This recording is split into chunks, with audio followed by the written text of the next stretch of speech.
Ladies and gentlemen, Sishuwa Sishuwa does not mince his words, and this time his pen has landed squarely on the head of President Hakainde Hichilema.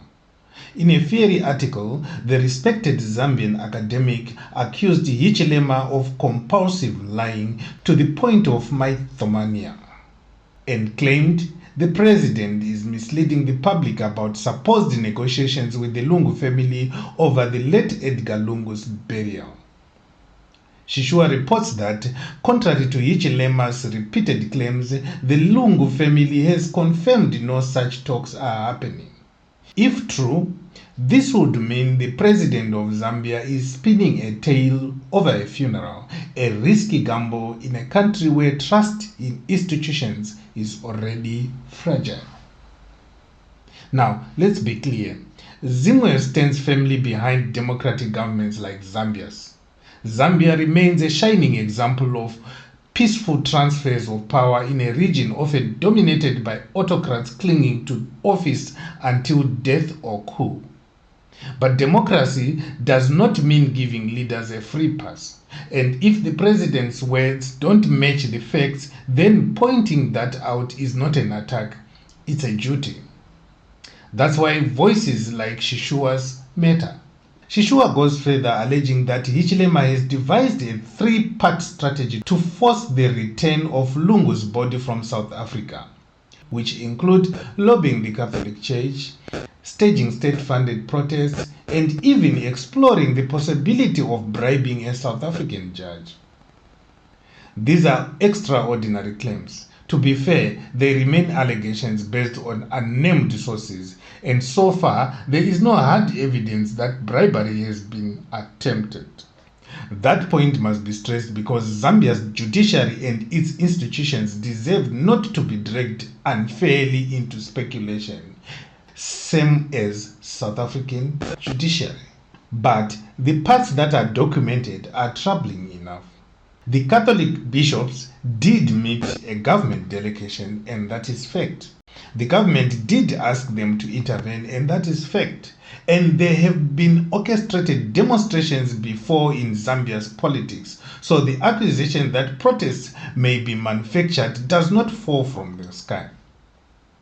Where Sishuwa's article veers into dangerous territory is the bribery of a foreign judge. We must treat it as what it is, a serious allegation that, if ever substantiated, will be a diplomatic scandal of epic proportions. But as of now, it remains just that, an allegation. The bigger question Sishuwa raises is this: why would a sitting president in a healthy democracy need to bend the truth over a funeral? The risk here is not just about the Lungu family or one court case in Pretoria. It's about Zambia's reputation for integrity, about the principle that even political rivals, living or dead, must be treated with dignity. For a president who campaigned on transparency and accountability, being caught in a tangle of untruths, however small, chips away at credibility.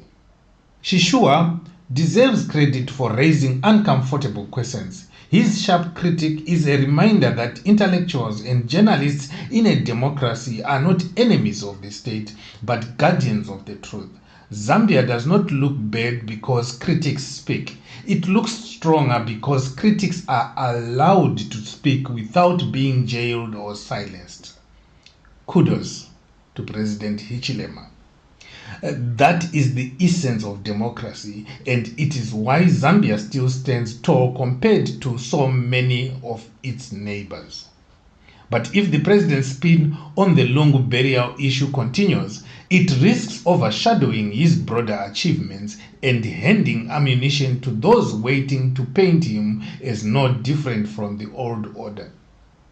Politics is not theater, funerals are not chess pieces, and truth is not optional. That is the message in Sishuwa's critique, and it is one Hichilema would do well to take seriously. So, let us applaud Zambia's democracy, still alive, still critical, still speaking truth to power. And let's keep watching, because as Sishuwa rightly points out, no amount of spin can bury the truth forever. In my opinion, I think the president should just stay away from this issue until it is resolved by the South African justice system.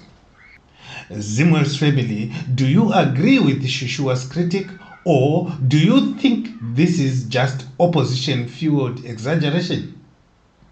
Drop your thoughts in the comments, hit that subscribe button, and let's keep dissecting African politics with the sharpness it deserves.